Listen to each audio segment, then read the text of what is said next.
Hello viewers, मेरे channel पर आप सबका स्वागत है। आज मैं आपके लिए एक इंटरेस्टिंग वीडियो लेकर आया हूँ। आज हम टर्मक्स की कुछ बेसिक यूज़ के बारे में आज हम जानेंगे और उसके साथ हम टर्मक्स के अंदर देखेंगे हम किस तरह से फोल्डर एंड फाइल को क्रिएट कर सकते हैं और टर्मक्स की कुछ बेसिक टिप्स एंड ट्रिक्स के बारे में हम यहाँ पे जानेंगे। और हाँ, अगर आपको नहीं पता टर्मक्स क्या है, कहाँ से इंस्टॉल करें, तो आप मेरा चैनल पर चले जाइए, वहाँ पर इसके रिलेटेड वीडियो है, आप देख लीजिए। तो चलिए दोस्तों, शुरू करते हैं। तो सबसे पहले आप टर्मक्स को ओपन कर लीजिए और उसके बाद सबसे पहले आपको जो करना है वो है यहाँ पे, तो सबसे पहले आपको यहाँ पे लिखना है एपीटी अपडेट। तो सिंपली आप यहाँ पे इंटर पर क्लिक कर दीजिए। एपीटी अपडेट हो जाने के बाद आपको यहाँ पे लिखना है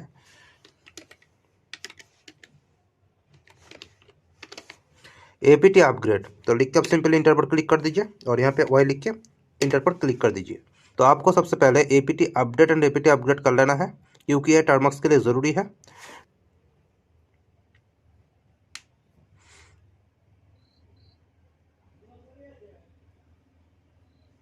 तो आपको यहाँ पे सिंपली इंटर पर क्लिक कर देना है। तो आप यहाँ पे सिंपली इंटर पर क्लिक कर दीजिए। तो अब यहाँ पर भी इंटर पर क्लिक कर दीजिए। तो हमारा जो एपीटी अपग्रेड है वो हो चुका है। तो अभी हम स्क्रीन को क्लियर कर देंगे। तो स्क्रीन को क्लियर करने के लिए आपके यहाँ पे लिखना है क्लियर। तो क्लियर लिख के आप यहाँ पे सिंपली इंटर पर क्लिक कर दीजिए। तो आपका जो स्क्रीन है यहाँ पे क्लियर हो जाएगा। तो स्क्रीन को क्लियर कर देने के बाद अभी हम टर्मक्स के अंदर फोल्डर क्रिएट करना सीखेंगे। फोल्डर क्रिएट करने के लिए आपको यहाँ पे लिखना होगा mkdir। mkdir लिखने के बाद आप जो भी यहाँ पे नाम लिखेंगे उस नाम पे फोल्डर क्रिएट हो जाएगा। तो कोई भी यहाँ पे मैं एक नेम लिख देता हूँ। तो मैंने यहाँ पे टर्मक्स लिख दिया। तो mkdir मैंने यहाँ पे टर्मक्स लिख दिया। तो उसके बाद जैसे मैं यहाँ पे इंटर पर क्लिक करूँगा और यहाँ पे ls टाइप करके इंटर करूँगा तो यहाँ पे टर्मक्स नाम की एक फ़ोल्डर यहाँ पे क्रिएट हो चुका है। अगर हम चाहते हैं कि हम और भी फोल्डर क्रिएट करें तो भी हम कर सकते हैं। तो उसके लिए हमें सिंपली यहाँ पे लिखना होगा mkdir। उसके बाद आपको यहाँ पे लिखना होगा फिर से कोई भी एक नेम, जिस नेम से आप फोल्डर को क्रिएट करना चाहते हैं। तो मैं सिंपली यहाँ पे लिख देता हूँ, मैंने यहाँ पे लिख दिया है हेलो। तो हेलो नाम की जो फोल्डर है ये क्रिएट हो जाएगा जैसे मैं यहाँ पे इंटर पर क्लिक कर दिया। उसके बाद ls जैसे मैं करूँगा तो यहाँ पे देख पाएंगे तो हेलो नाम का जो फोल्डर है वो भी यहाँ पे क्रिएट हो चुका है क्योंकि पहले हमारा टर्मक्स नाम का एक ही फोल्डर था और अभी हमारे पास दो फोल्डर क्रिएट हो चुका है। अभी अगर आप कोई भी फोल्डर के अंदर जाना चाहते हैं तो भी आप जा सकते हैं। जैसे कि अगर मैं यहाँ पे हेलो फोल्डर के अंदर जाऊँगा, कोई भी फोल्डर के अंदर जाने के लिए आपको यहाँ पे लिखना होगा cd। तो cd का मतलब है करंट डायरेक्टरी। तो cd लिखने के बाद आपको यहाँ पे उस फोल्डर का नेम आप यहाँ पे लिख भी सकते हैं या फिर आप कॉपी करके यहाँ पे पेस्ट भी कर सकते हैं। तो मैंने यहाँ पे लिख दिया। उसके बाद मैं जैसे इंटर पर क्लिक करूँगा तो अभी हम हेलो फोल्डर के अंदर आ चुके हैं। तो अभी आप अगर यहाँ पे ls टाइप करेंगे तो यहाँ पे कुछ भी आपको देखने को नहीं मिलेगा क्योंकि यहाँ पे हमने कोई भी फोल्डर या फिर फाइल हमने यहाँ पे नहीं क्रिएट किया है। अगर आप चाहते हैं कि आप फोल्डर के अंदर भी कोई भी फोल्डर क्रिएट करें तो भी आप कर सकते हैं। तो उसके लिए आपको सिंपली वही कमांड यहाँ पे लिखना होगा mkdir, उसके बाद फोल्डर का नेम। तो मैं यहाँ पे लिख दिया है न्यू फोल्डर। तो मैंने यहाँ पे इंटर पर क्लिक कर दिया। तो मैं जैसे ही यहाँ पे ls टाइप करूँगा तो यहाँ पे न्यू फोल्डर नाम का एक फ़ोल्डर यहाँ पे देखने को मिलेगा। तो अगर आप यहाँ पे और भी फोल्डर क्रिएट करना चाहते हैं तो भी कर सकते हैं। तो आप कोई भी फोल्डर क्रिएट करेंगे तो आपको सिंपली यहाँ पे लिखना होगा mkdir और फोल्डर का नेम। तो ऑटोमेटिक जो है फोल्डर क्रिएट हो जाएगा। तो मैंने यहाँ पे न्यू फाइल नेम का भी एक फ़ोल्डर यहाँ पे क्रिएट कर लिया है।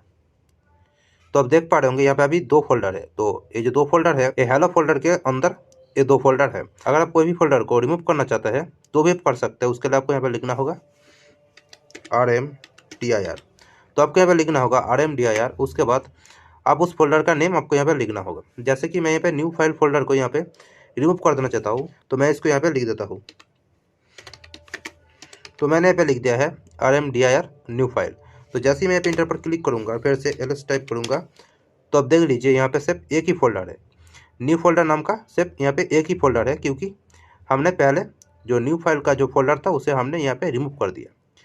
तो अगर आप फिर से होम डायरेक्टरी के अंदर आना चाहते हैं, यानी हम जहाँ पे पहले थे वहाँ पे अगर आप आना चाहते हैं तो आपको सिंपली यहाँ पे cd लिख के इंटर कर देना होगा। अभी हम होम डायरेक्टरी के अंदर आ चुके हैं। तो अभी ls टाइप करते हैं हम तो यहाँ पे दो फोल्डर आपको देखने को मिल रहा है। अगर आप चाहते हैं कि हेलो जो फोल्डर है इसको हम रिमूव कर दें, तो सिंपली हम अभी हेलो फोल्डर जो है इसको अभी हम रिमूव करेंगे। तो सिंपली उसके लिए हम यहाँ पे लिखेंगे RMDIR और उसके बाद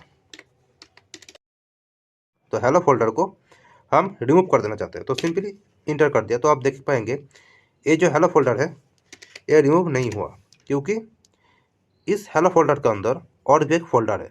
तो RMDIR जो कमांड है ये सिर्फ एक ही फोल्डर को रिमूव कर सकते हैं, ये एक से अधिक फोल्डर यानी 2 फोल्डर को एक साथ रिमूव नहीं कर सकता। अगर आप एक से और भी ज़्यादा फोल्डर को रिमूव करना चाहते हैं तो उसके लिए आपको यहाँ पे लिखना होगा RM-RF लिखने के बाद आप उस फोल्डर का नाम यहाँ पे लिख दीजिए। तो उसके बाद इंटर जैसे ही करेंगे उसके बाद एलएस टाइप कीजिए, तो आप देख पाएंगे यहाँ पे एक ही फोल्डर है, जो हेलो फोल्डर था वो अभी रिमूव हो चुका है। तो अगर आप चाहते हैं एक साथ बहुत सारे फोल्डर को एक साथ रिमूव कर देना चाहते हैं तो भी कर सकते हैं। तो उससे पहले मैं और एक फोल्डर यहाँ पे क्रिएट कर लेता हूँ।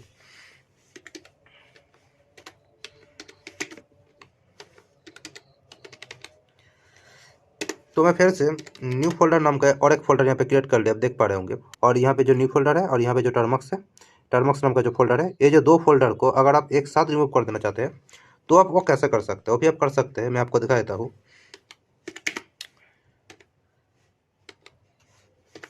तो आपको यहाँ पर लिखना होगा RM-RF।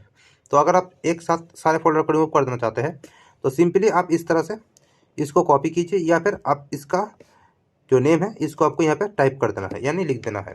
तो इस तरह से भी आप कर सकते हैं। अगर मैं यहाँ पे ये 2 जो फोल्डर है एक साथ में इंटर कर दूँ तो अभी जो 2 फोल्डर है ये रिमूव हो जाएगा। या फिर और दूसरा जो मेथड है वो है आपको यहाँ पे एक स्टार देना होगा। स्टार देके जैसे आप यहाँ पे इंटर पर क्लिक करेंगे और यहाँ पे एलएस टाइप करेंगे, आप देखेंगे यहाँ पे कुछ भी नहीं है, क्योंकि दोनों जो फोल्डर है वो रिमूव हो चुका है। तो जैसे ही आप RM-RF स्टार दे के इंटर करेंगे, टर्मक्स के अंदर जो भी आपका इंस्टॉल किया हुआ है या फिर क्रिएट किया हुआ है वो सारे चीज़ें रिमूव हो जाएगा। तो अभी हम स्क्रीन को कर देते हैं क्लियर। तो अभी हम फोल्डर बनाना सीख चुके हैं। अभी हम सीखेंगे कोई भी टेक्स्ट फाइल हम कैसे क्रिएट कर सकते हैं। तो उसके लिए सिंपल आपको यहाँ पे लिखना होगा,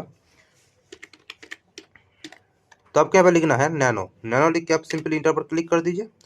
तो उसके बाद आप जो भी टेक्स्ट फाइल के अंदर लिखना चाहते हैं तो वो भी आप लिख दीजिए। जैसे कि मैं यहाँ पे आपको दिखाने के लिए सिंपली यहाँ पे मैं कुछ भी लिख देता हूँ। तो जैसे कि मैंने यहाँ पे लिख दिया है हाई हाउ आर यू। तो आप जो भी चाहे लिख सकते हैं। तो यहाँ से बाहर जाने के लिए आपको सिंपली यहाँ पे कंट्रोल और यहाँ पे आपको एक्स पर टाइप कर देना है। कंट्रोल एक्स लिखने के बाद आपको सिंपली यहाँ पे बताया जा रहा है कि आप इसे सेव करना चाहते हैं या फिर नहीं। तो हम इसे सेव करना चाहते हैं तो हम सिंपली यहाँ पे वाई लिख देते हैं। तो वाई लिखने के बाद यहाँ पे बोल रहा है कि आप किस नेम से इस टेक्स्ट फाइल को सेव करना चाहते हैं। तो सिंपली हम यहाँ पे लिख देते हैं, तो हम यहाँ पे text.txt नेम पे इस टेक्स्ट फाइल को सेव करना चाहते हैं। तो सिंपली हम ये text.txt लिख के यहाँ पे इंटर पर क्लिक कर देते हैं। तो उसको जैसे पहले टाइप करेंगे और यहाँ पे देख पाएंगे यहाँ पे हमारा एक टेक्स्ट फाइल क्रिएट हो चुका है text.txt। अगर आप ये देखना चाहते हैं कि टेक्स्ट फाइल के अंदर क्या लिखा है तो वो भी आप देख सकते हैं। तो उसके लिए आपको यहाँ पे लिखना होगा कैट लिखने के बाद उस टेक्स्ट फाइल का नेम लिख कर इंटर कीजिए। तो आप देख पाएंगे इस टेक्स्ट फाइल के अंदर क्या लिखा है, आप ये देख पाएंगे। आप कोई भी टेक्स्ट फाइल के अंदर क्या लिखा है आप कैट कमांड की मदद से आप इसे देख पाएंगे। तो अभी हम स्क्रीन कर दिया है क्लियर।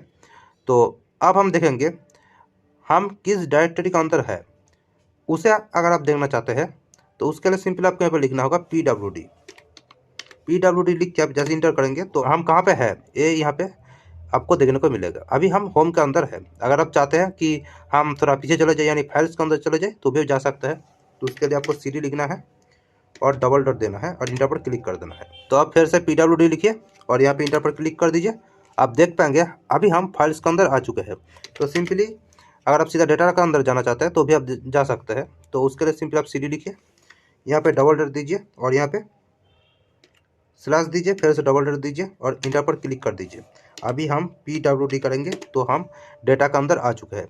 आप यहाँ से सीधा होम डायरेक्टरी के अंदर जाने के लिए, यानी हम जहाँ पे थे होम के अंदर जाने के लिए आपको सिंपली यहाँ पे लिखना है CD। लिख के आप इंटर पर क्लिक करेंगे। PWD लिख के जैसे आप इंटर करेंगे आप देख पाएंगे अभी हम होम डायरेक्टरी के अंदर आ चुके हैं, यानी होम के अंदर हम अभी है। तो आशा करता हूँ ये वीडियो आपको अच्छा लगा है। अगर अच्छा लगा है तो वीडियो पे एक लाइक कीजिए, और अगर आप मेरे चैनल पे नए हैं तो चैनल को सब्सक्राइब करके पास में बेल आइकन पर क्लिक कीजिए ऐसे ही नए नए वीडियो को देखने के लिए। मिलते हैं नेक्स्ट वीडियो में, तब तक के लिए बाय बाय।